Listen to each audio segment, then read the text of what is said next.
तो जयपुर के सुभाष चौक इलाके के आमेर रोड पर फिर एक जर्जर मकान जमींदोज हो गया है। मकान के मलबे में दबने से एक महिला की मौत हो गई, जबकि एक महिला का अस्पताल में इलाज जारी है। घटना के वक्त घर में मौजूद 2 बच्चों ने भाग करके जान बचाई। तो आप इस मामले पे करेंगे कि पुलिस इस पे कार्रवाई करे? पिछले पे भी मैं आप मीडिया के सामने देखिए, मैं आध्यात्मिक व्यक्ति हूँ, मिथ्याओं से बचता हूँ।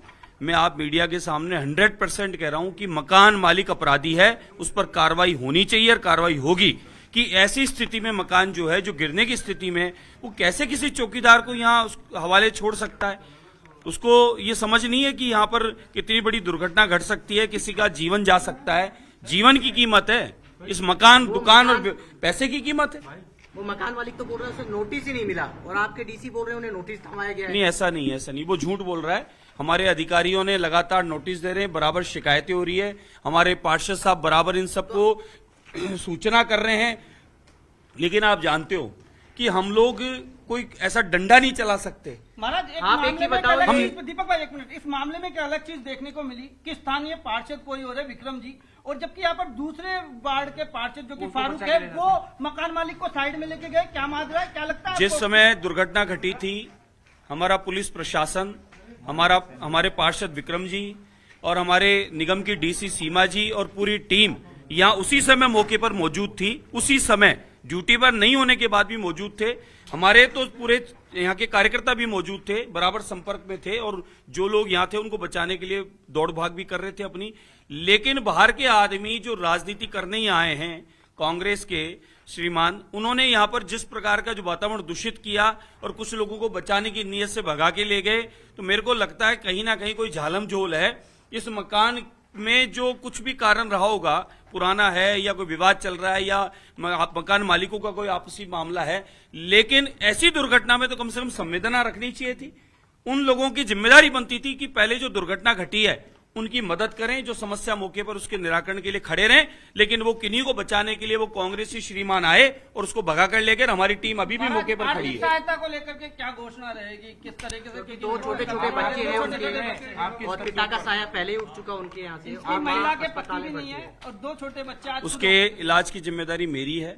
मैंने अपनी तरफ से अभी 50,000 रुपए उनको तुरंत प्रभाव से उनके कार्य जो भी आवश्यकता है उसके लिए दे रहा हूं, और सरकार की तरफ से उन्हें पूर्णतः जो भी लाभ मिलना चाहिए मैं पूरा लाभ दिलवाऊंगा। मैंने कलेक्टर साहब से बात कर ली है, जहां जहां से जो लाभ मिलने चाहिए पूरे दिलवाऊंगा। और रही बात इस जर्जर मकान की, इस पर पूरी कार्रवाई होगी, इसके मकान मालिक पर कार्रवाई होगी। और ये अपराधी है, इस अपराधी पर, इसी पर जान माल का जो नुकसान हुआ उस पर उसकी वो कार्रवाई होनी चाहिए। ये क्या डिसमेंटल की सूची में नहीं होना चाहिए था? बिल्कुल। अरे साहब, दीपक जी मुझे बताइए, हम भवन के अंदर कैसे कूद के आए? आप खुद देखो, इस भवन में कैसे आ सकते हैं?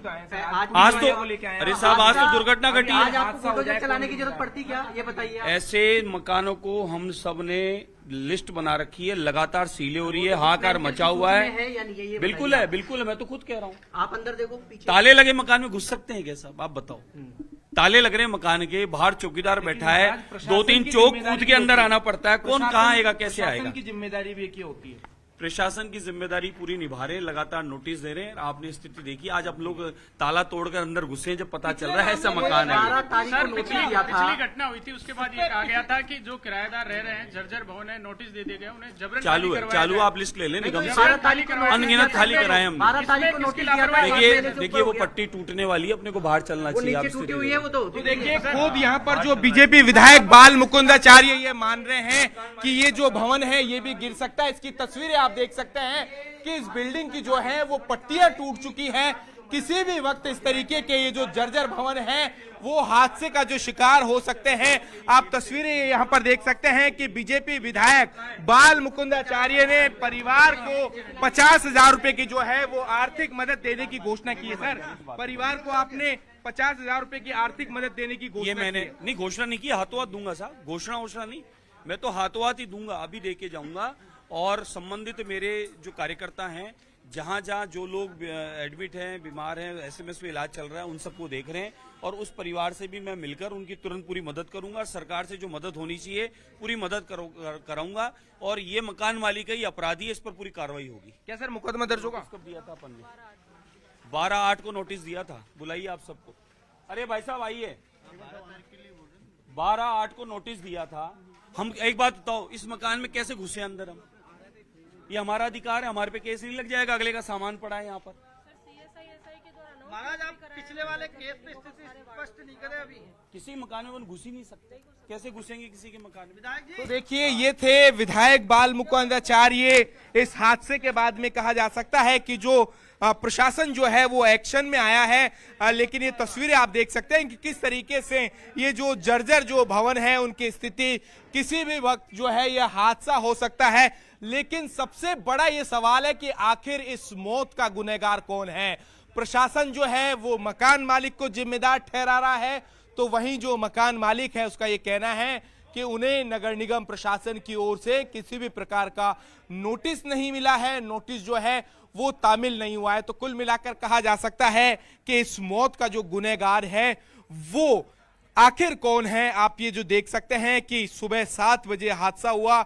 इस हादसे के अंदर एक जो बुजुर्ग माँ है धन्नी देवी, उसकी मौके के ऊपर ही जो है वो मौत हो गई। मेरे सहयोगी अविनाश लगातार ये तस्वीरें दिखा रहे हैं।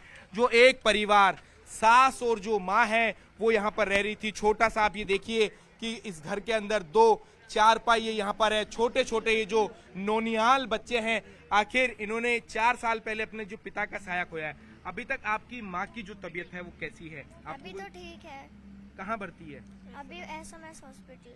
जब ये हादसा हुआ उस वक्त आप क्या कर रहे थे? कुछ नहीं, बस बातें ही कर रहे थे। क्या नगर निगम प्रशासन ने यहाँ पर जो है वो नोटिस दिया था इस जो मकान, जर्जर मकान को लेकर? ऐसा तो पता क्या पता। और आप यहाँ पर किराएदार रह रहे थे, चौकीदार रह रहे थे? आपके माताजी चौकीदार थे। तो आप देख सकते हैं कि छोटे छोटे बच्चे हैं। कितने साल आपकी उम्र है? 10 साल। कहाँ के रहने वाले आप? हम तो यहीं रहते हैं, लेकिन और मेरी दादी आपका गांव का तो महुआ है और मेरी मम्मी की तो हिंडौन की है। तो देखिए, ये कहा जा सकता है कि भरतपुर जो संभाग का जो परिवार है विगत जो कई वर्षों से यहाँ पर इस एक जो कोठरी के अंदर जो है इस प्रॉपर्टी की एज ए चौकीदार के तौर के ऊपर ये जो परिवार है वो गुजर बसेरा कर रहा था। और इसी जर्जर भवन के अंदर आप ये देख सकते हैं कि पूरा ये जो पट्टी नुमा यहाँ पर जो कमरा बना हुआ है वो सीलन से जो है वो कहा जा सकता है कि इस मकान के अंदर सीलन आ रही थी और ये जो पट्टियां हैं वो टूटी हुई थी। लगातार जो मकान मालिक को शिकायत के बावजूद जो है वो रिपेयर नहीं करवाया जा रहा था। आज एकाएक सुबह जो हादसा हुआ जिसके अंदर 2 महिलाएं जो है इस मलबे के अंदर जो है वो दब गई। एक जो बुजुर्ग जो दादी है वो बताया जा रहा है मौके के ऊपर ही जो है उस बुजुर्ग दादी ने जो है वो दम तोड़ दिया है। कुछ हमारे साथ प्रत्यक्षदर्शी यहाँ पर मौजूद हैं जिन्होंने सुबह जो बीच बचाव यहाँ पर किया। ये तस्वीरें आप ये यहाँ पर देख सकते हैं। सुबह जब हादसा हुआ उस वक्त आप दौड़े आए, किस तरीके से इस परिवार को निकाला गया? सुबह अचानक से आवाज आई तो ये इनकी बच्चे चिल्लाने लग गए कि चाचा मम्मी को निकालो, दादी। हमको पता भी नहीं था कि इसके अंदर इनकी दादी भी अंदर है। वो तो इनकी मम्मी को देखा तो इनकी मम्मी का पैर फंसा हुआ था, उनको निकाला तो उन्होंने बताया कि मेरी सास भी अंदर है। फिर उनको निकाला तो लग रहा था कि अब ये नहीं है। गेट का ताला लगा हुआ था, डोली कूद के अंदर आए थे हम, बाद में ताला तोड़ा है हमने। क्या कहेंगे प्रशासन की इस लापरवाही के लिए? क्या बोले साहब, कितनी बार शिकायतें कर दी बिल्डिंग है उसकी लापरवाही है। प्रशासन तो देखो, अब प्रशासन कहाँ जाएगा? वो महाराज ने अभी आके यही बोला कि इतना अंदर मैं नहीं आऊंगा। ये जिसकी बिल्डिंग है उसकी लापरवाही है कि वो इतनी जर्जर बिल्डिंग को भी मतलब नष्ट नहीं कर रहे हैं और उसको कंटिन्यू यहाँ पे बरकरार रख रहे हैं। आज एक आदमी की औरत की जिंदगी चली गई। अब उनके 2 छोटे छोटे बच्चे, कोई कमाने वाला नहीं, खाने वाला नहीं, रहने वाला नहीं, इनका क्या होगा? आप ये बताओ, ये कहाँ जाएंगे, कैसे रहेंगे, क्या खाएंगे? ये तो सबसे बड़ी तो ये है कि जो इनके मालिक है वो रिस्पॉन्सिबल है। प्रशासन तो है ही है, लेकिन देखिए आखिर ये तय करना होगा कि आखिर इन मौतों का गुनहगार कौन है। प्रशासन जो है वो मकान मालिक के ऊपर जो है वो जिम्मेदारी जो डाल रहा है, इन मौतों का जो जिम्मेदार है वो मकान मालिक को ठहरा रहा है। वहीं यहाँ पर जो बीजेपी विधायक है बाल मुकुंदाचार्य वो भी यहाँ पर पहुंचे हैं। ये जांच का विषय भी आप नजर बना करके रखिए, अपडेट आपसे लेते रहेंगे। फिलहाल शुक्रिया तमाम जानकारी साझा करने के लिए।